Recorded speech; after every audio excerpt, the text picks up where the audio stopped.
Doctor Vijay and Sangeetha அவங்கள பத்தின divorce news பத்தி பேச வேணான்னு தான் இருந்தேன். ஆனா சில கமெண்ட்ஸ் பார்த்தோன்னே இதை பத்தி பேசியே ஆகணும், அப்பதான் சில பேருக்கு யோசிக்கிற தன்மை வரும் அப்படின்னு சொல்லிட்டு உடனே பேச வந்துட்டேன்.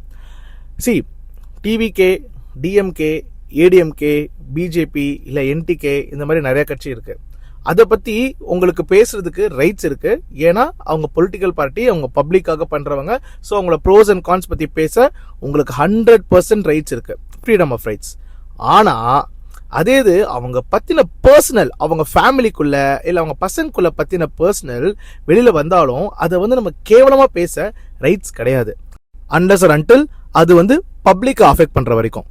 அண்ட் மெயினான இந்த டாபிக் ஏன் பேச வந்தேன்னா, சங்கீதா அப்படின்றவங்கள ரொம்ப கேவலமா ஒரு பொம்பளையா, காசுக்காக இதெல்லாம் பண்றாளா, இப்படின்னு ராளா பொம்பளையா இப்படின்ட்டு ஒருத்தங்களை பேசும்போது, நீங்க பேசுற உங்களுக்கு ஒரு அம்மா இருக்காங்க கரெக்டா, அவங்கள யாராவது இப்படி பேசும்போது உங்களுக்கு கோவம் வரும்ல. அதே மாதிரி அவங்க ஒரு அம்மா, அவங்களுக்கு பசங்க இருக்காங்கன்றது என்னைக்காவது யோசிக்கிறீங்களா?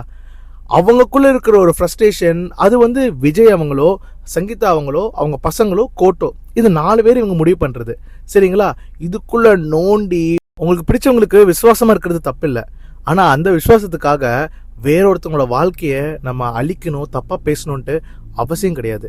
நாளைக்கு இவங்க 2 பேருமே சேர்ந்துட்டாலுமே அப்ப நீங்க பேசின வார்த்தையில எங்க போகும்?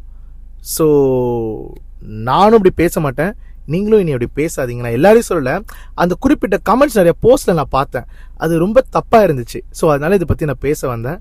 மற்றபடி we have freedom of speech if it is related to public. Thank you.